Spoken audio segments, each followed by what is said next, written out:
नमस्कार, जयतु भारतः GST and other laws discussion and analysis के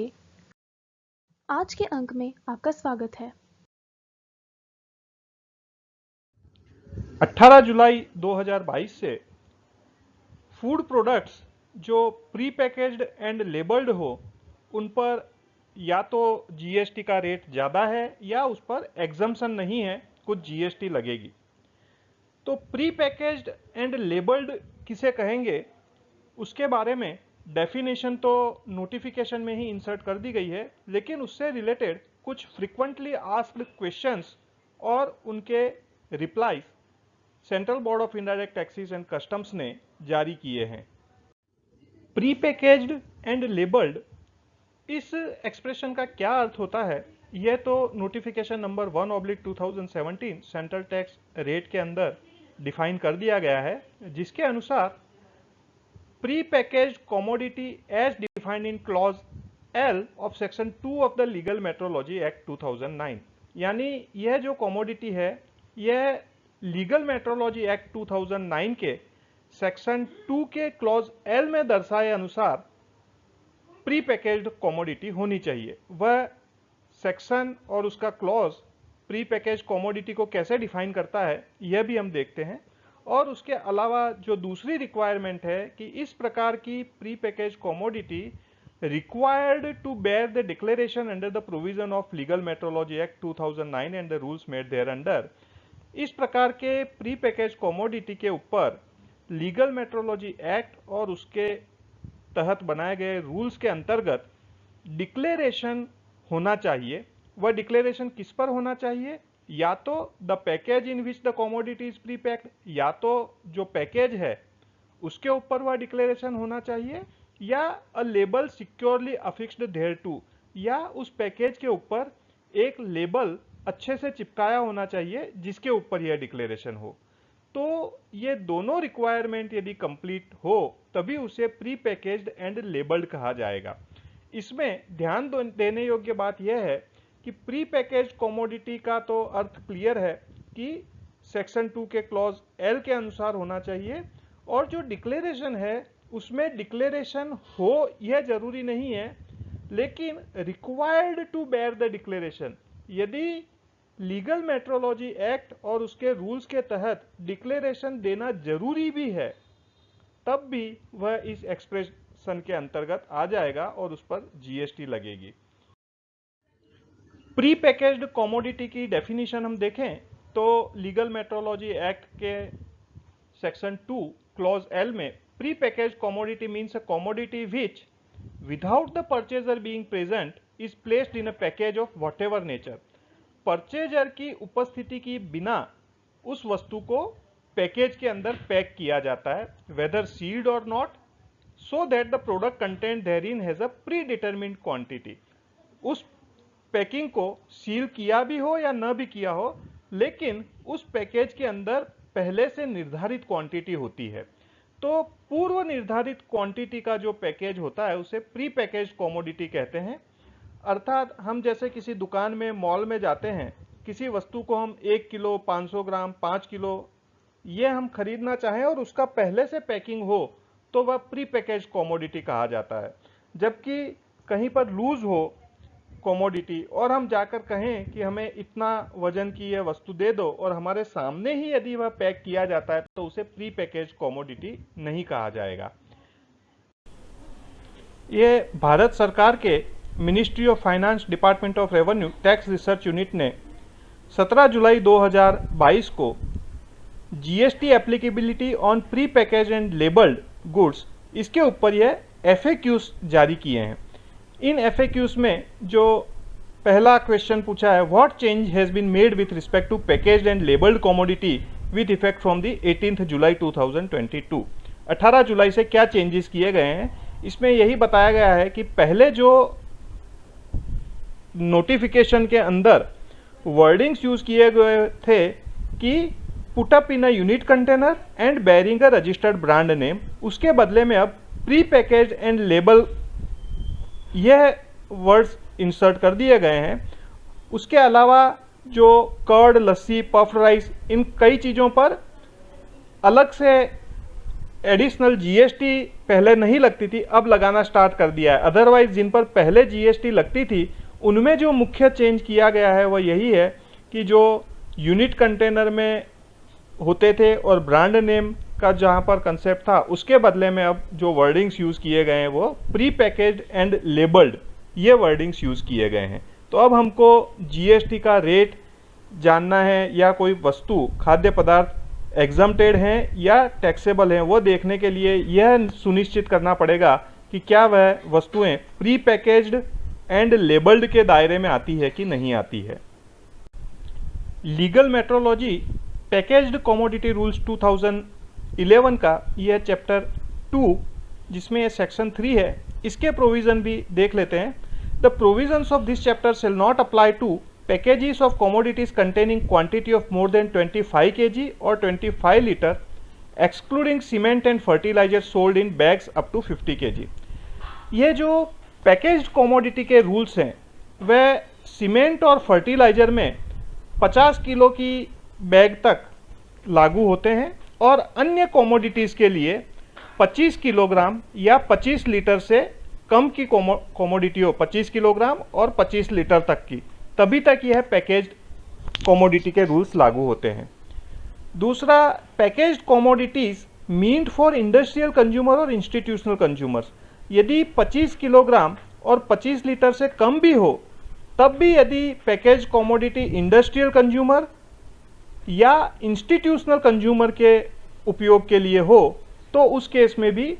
पैकेज कमोडिटी रूल्स लागू नहीं पड़ते हैं। यहाँ पर यह एक्सप्लेनेशन में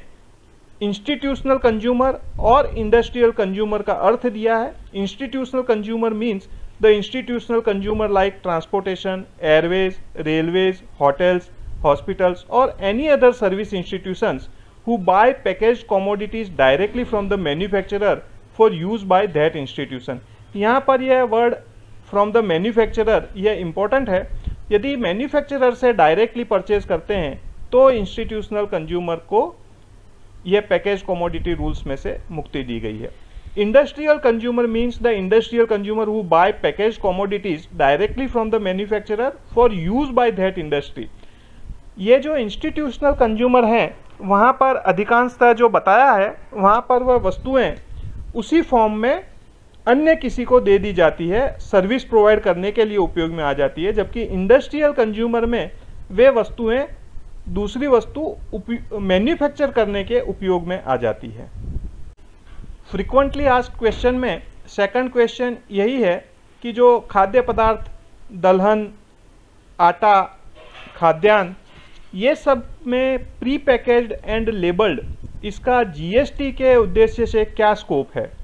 तो यहाँ पर जो उसका आंसर दिया गया है उसमें लीगल मेट्रोलॉजी एक्ट के सेक्शन 2 का क्लॉज एल के अंदर जो प्री पैकेज कमोडिटी की डेफिनेशन बताई गई है वह दर्शाकर फिर यही बताया है कि इसमें दोनों जो रिक्वायरमेंट है कंप्लीट होनी चाहिए कि एक तो यह प्री पैकेज्ड होना चाहिए, अर्थात जहाँ पर कंज्यूमर प्रेजेंट नहीं है वैसी परिस्थिति में उसको पहले से निश्चित मात्रा में पैकिंग होना चाहिए, और दूसरा उस पर लीगल मेट्रोलॉजी एक्ट 2009 और उसके नियमों के तहत डिक्लेरेशन देना आवश्यक होना चाहिए। डिक्लेरेशन उस पर है या नहीं वह उतना महत्वपूर्ण नहीं है, लेकिन क्या डिक्लेरेशन देने की आवश्यकता है कि नहीं वह ज़्यादा ज़रूरी है। जैसा कि हमने पहले देखा कि legal metrology packaged commodity rules 2011 के अंतर्गत यह जो प्री पैकेज्ड कमोडिटी है वो यदि 25 किलोग्राम या 25 लीटर तक है तभी उस पर डिक्लेरेशन देने की आवश्यकता है। सीमेंट और फर्टिलाइज़र में 50 किलोग्राम हो तब तक ये आवश्यकता है, 50 किलोग्राम के ऊपर आवश्यकता नहीं है। लेकिन सीमेंट और फर्टिलाइज़र पर जीएसटी के उद्देश्य से प्री पैकेज एंड लेबल्ड का कोई रिक्वायरमेंट नहीं है, यह केवल खाद्य वस्तुओं में ही यह रिक्वायरमेंट जीएसटी में लाई गई है। तो हमारे उद्देश्य से हम देखें तो 25 किलोग्राम या तो 25 लीटर तक के जो खाद्य वस्तुएं हैं और उन वस्तुओं पर जीएसटी के notification number 1/2017 central tax rate या 2002/2017 सेंट्रल टैक्स रेट के अंदर प्री पैकेज्ड एंड लेबल्ड यह रिक्वायरमेंट है तो हमको यही देखना है कि वह 25 किलोग्राम या 25 लीटर तक की पैकेजिंग में है या नहीं है। यदि उससे ज़्यादा है तो उस पर डिक्लेरेशन की रिक्वायरमेंट ही नहीं है, तो उसे प्री पैकेज एंड लेबल्ड उस कैटेगरी में माना ही नहीं जाएगा। इसी चीज़ को यह थर्ड क्वेश्चन के अंदर और ज़्यादा स्पष्टीकरण दिया गया है कि for such commodities food items, pulses, cereals, flour, rule 3A of chapter 2 of legal metrology package commodity rules prescribe that package of commodities containing quantity of more than 25 kg or 25 liter do not require a declaration to be made under rule 6 thereof। तो यह जो packages हैं जो 25 kilogram या 25 litre तक के हैं उन्हीं पर डिक्लेरेशन की आवश्यकता है। उससे ज़्यादा के जो पैकेजेस हैं उन पर डिक्लेरेशन की आवश्यकता नहीं है। इसमें उदाहरण दिया है, एक supply of pre packed atta meant for retail sale to ultimate consumer of 25 kg shall be liable to GST. यदि प्री पैकेज्ड आटा का जो पैक है वह 25 किलोग्राम तक है तो जीएसटी लगेगा, लेकिन यदि 30 किलोग्राम का पैकेज है, चाहे वह प्री पैक्ड कमोडिटी है चाहे वह प्री पैक्ड पैकेज है, लेकिन क्योंकि वह 25 किलोग्राम से ज़्यादा है तो legal metrology package commodity rules के अंतर्गत उस पर डिक्लेरेशन की रिक्वायरमेंट ही नहीं है, इसीलिए उसको प्री पैकेज्ड एंड लेबल्ड उस कैटेगरी में नहीं माना जाएगा और वह जीएसटी में से एग्जम्प्ट रहेगा। तो हमें अब यही ध्यान रखना है कि जो भी खाद्य पदार्थ हैं उसमें सबसे पहली रिक्वायरमेंट तो यही होनी चाहिए कि वह 25 kg या 25 लीटर तब तक का पैकेज है तभी जीएसटी के दायरे में आएगा। उससे ज़्यादा का पैकिंग है तो जीएसटी के दायरे में नहीं आएगा या उस पर कम जीएसटी लगेगा, वह प्री पैकेज्ड और लेबल्ड की कैटेगरी में नहीं आएगा। Thus it is clarified that a single package of these items, cereals, pulses, flour etc. यदि सिंगल पैकेज है दलहन का, खाद्यान्न का या आटे का जिसमें 25 किलोग्राम या 25 लीटर से ज़्यादा का मात्रा है तो वह pre packaged and labelled commodity के श्रेणी में नहीं आएगा और उस पर जीएसटी नहीं लगेगी। इसी उदाहरण को आगे बढ़ाते हुए यह नेक्स्ट क्वेश्चन में है कि क्या यदि कोई सप्लायर 10 किलोग्राम का एक पैक ऐसे 10 पैकेज का एक बड़ा पैकिंग बना दे और यह दावा करे कि यह तो 100 किलोग्राम का पैकिंग हो गया, इसके लिए यह legal metrology package commodity rules के दायरे के बाहर है और उस पर जीएसटी नहीं लगना चाहिए, तो क्या यह व्यू सही है? इसके बारे में यह स्पष्टीकरण दिया गया है कि अल्टीमेटली जो इंडिविजुअल कंज्यूमर है उसके लिए तो वह 10 किलोग्राम का पैकेज जो है वही है, इसलिए उसी को ध्यान में रखते हुए ऐसे पैकेजेस पर जीएसटी लगेगा। दूसरी तरफ यदि 50 किलोग्राम का चावल का कोई पैकेज हो, केवल एक ही पैकेज 50 किलोग्राम चावल का बोरा हो होलसेल डिस्ट्रीब्यूशन के लिए,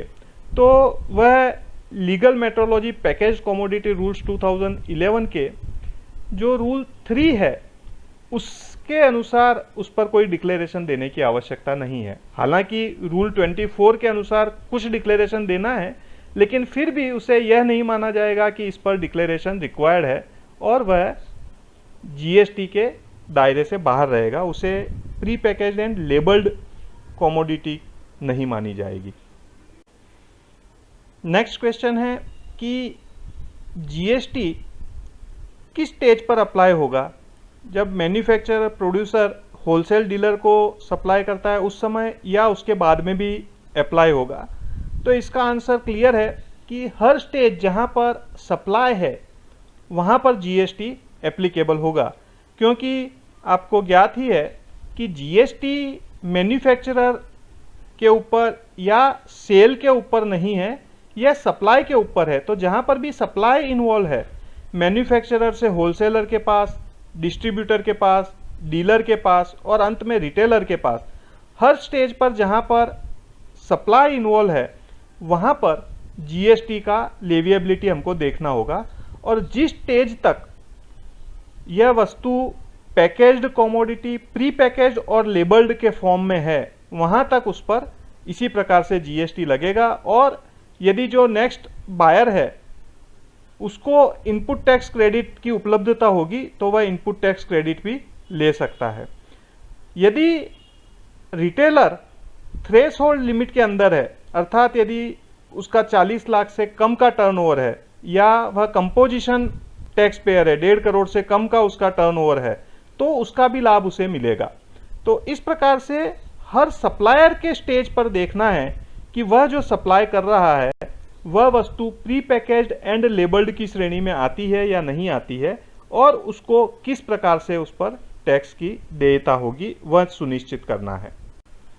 यह बहुत ही इंटरेस्टिंग क्वेश्चन है। Whether tax is payable if such goods are purchased in packages of up to 25 kg/25 liters by retailer but the retailer sells it in loose quantity in its shop for any reason. यदि retailer खुद 25 kilogram या 25 litre से कम के packaging में खरीद रहा है, लेकिन उसके जो ग्राहक हैं वह लूज फॉर्म में, लूज क्वांटिटी में वस्तुएं खरीद रहे हैं, ऐसा हम मान लेते हैं कि यह जो रिटेलर है वह नॉर्मल टैक्स पेयर है, तो क्या इसे जब वह लूज क्वांटिटी में माल बेच रहा है तब भी जीएसटी भरना पड़ेगा? तो उसका आंसर यही दिया हुआ है कि जो डिस्ट्रीब्यूटर या मैन्युफैक्चरर है जो 25 किलोग्राम या 25 लीटर की प्री पैकेज के अंदर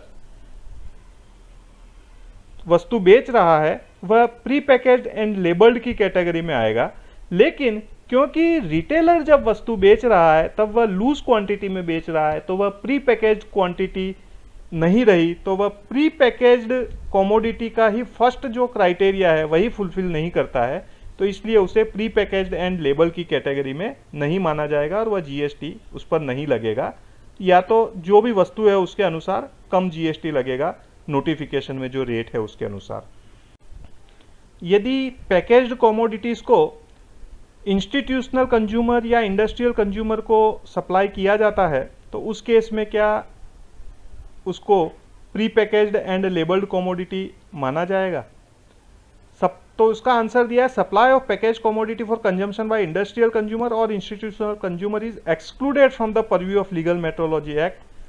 by virtue of Rule 3C of Chapter 2 of Legal Metrology, Packaged Commodity Rules. Therefore, if supplied in such manner as to attract exclusion provided under the said rules, it will not be considered as pre-packaged and काफ़ी अटपटा सा sentence बनाया है। हमें उसका जो legal metrology package commodity rules है उनके रूल को ध्यान से पढ़ना चाहिए। उसमें जो वर्ड मैन्युफैक्चरर लिखा है उसकी तरफ मैं आपका विशेष ध्यान आकृष्ट करना चाहूँगा, और यह जान लेना बहुत ही आवश्यक है कि क्या कोई ऐसा सप्लायर जो मैन्युफैक्चरर नहीं है वह इंडस्ट्रियल कंज्यूमर या इंस्टीट्यूशनल कंज्यूमर को सप्लाई कर रहा है प्री पैकेज्ड कमोडिटी जिस पर लेबलिंग लगा हुआ है, तो उसको जीएसटी में से एग्जम्पशन मिलेगा या नहीं मिलेगा? यह एक बहुत ही इंटरेस्टिंग इश्यू है और इस पर अच्छे से स्टडी करके ध्यान देने की आवश्यकता है, क्योंकि इसका स्पष्टीकरण जिन वर्डिंग्स में दिया गया है वह वर्डिंग्स हमको यही बताते हैं कि हमको इसके लिए legal metrology package commodity rules 2011 का अध्ययन करना ही पड़ेगा। नेक्स्ट इश्यू, एक राइस मिलर है जो 20 किलोग्राम के पैकेजिंग के अंदर चावल भर के बेचता है, तो legal metrology packaged commodity rules 2011 के अनुसार तो उसे डिक्लेरेशन ऐसे पैकेजेस पर करना आवश्यक ही है क्योंकि पैकेजिंग 25 किलोग्राम से कम है। लेकिन वह राइस मिलर डिक्लेरेशन उन पैकेजेस पर नहीं करता है, तो क्या इसे pre packaged and labelled commodity माना जाएगा? तो इसे pre packaged and labelled commodity माना जाएगा क्योंकि जो हमारी डेफिनेशन है जीएसटी के अंदर उसमें यही वर्ड्स लिखे हुए हैं कि जिस पर डिक्लेरेशन देना रिक्वायर्ड है, जिस पर डिक्लेरेशन देने की आवश्यकता है वह pre packaged and labelled commodity के दायरे में आ जाएगी, चाहे वास्तव में उस पर डिक्लेरेशन दिया है कि नहीं दिया है। यदि वास्तव में डिक्लेरेशन नहीं दिया है तो लीगल मेट्रोलॉजी एक्ट के तहत तो जो अलग से उन पर जो भी ऑफेंस होगा वह होगा ही, लेकिन जीएसटी के दायरे से वह बाहर नहीं हो सकते। कोई अन्य इश्यू इस मामले में, तो उसके बारे में यह बताया गया है कि जो legal metrology package commodity rules 2011 का रूल 26 में भी कुछ एक्सक्लूजन, कुछ एग्जम्पशन दिए गए हैं। तो यदि ये वस्तु उस एग्जम्पशन की कैटेगरी में आती हो तब भी उसे फिर pre packaged and labelled commodity के दायरे में नहीं माना जाएगा। तो यह रूल 26 क्या है वह भी जरा देख लेते हैं। Legal metrology packaged commodity rules 2011 का यह चैप्टर 5 है जिसमें एग्जम्पशन दिए गए हैं। Nothing contained in these rules shall apply to any package containing a commodity if, यह रूल्स उन वस्तुओं पर लागू नहीं होंगे जिनका नीचे विवरण दिया गया है। द नेट वेट और measure of the commodity is 10 ग्राम और 10 मिलीलीटर और less if sold by weight और मेजर। यदि कोई वस्तु का पैकेजिंग 10 ग्राम या 10 मिलीलीटर से कम है और वह वस्तु ग्राम या वजन के हिसाब से बेची जाती है तो उस केस के अंदर यह legal metrology package commodity rules लागू नहीं होंगे। Provided that the declaration in respect of maximum retail price and net quantity shall be declared on packages containing 10 gram to 20 gram और 10 मिलीलीटर टू 20 मिलीलीटर। तो यहाँ पर 10 से 20 ग्राम पर यह मैक्सिमम रिटेल प्राइस और नेट क्वांटिटी का declaration देना आवश्यक है, अन्य डिक्लेरेशन की आवश्यकता नहीं है। Any package containing fast food items packed by restaurant और होटल एंड द लाइक, यदि फास्ट फूड की आइटम्स किसी रेस्टोरेंट या होटल या उनके जैसे अन्य संस्थानों द्वारा पैक की गई हो तो उस पर भी डिक्लेरेशन की आवश्यकता नहीं है। See it contains schedule formulation and non schedule formulations covered under the Drugs Price Control Order 1995 made under Section 3 of the Essential Commodities Act। तो यह दवाइयों के लिए है, इसके लिए यह तो हमारे जीएसटी के लिए उतना उपयोगी नहीं है। Agricultural form produces in packages of about 50 kg, 50 kilogram से ज़्यादा के जो हैं एग्रीकल्चरल फार्म प्रोड्यूसेस उस पर भी नहीं। तो हमारे लिए जो आवश्यक है, मुझे लगता है ये जो कैटेगरी ए है उसमें यदि 10 ग्राम या 10 मिलीलीटर से कम का पैकेजेस है तो उस पर भी डिक्लेरेशन की आवश्यकता नहीं है, तो उसे प्री पैकेज्ड एंड लेबल्ड की कैटेगरी में फिर हम नहीं मान सकते। आज के अंक में बस इतना ही। धन्यवाद। Please like, share and subscribe. आपको और किसी जीएसटी रिलेटेड विषय पर जानकारी चाहिए विशेषतः तो कमेंट्स में लिख सकते हैं। जय हिंद।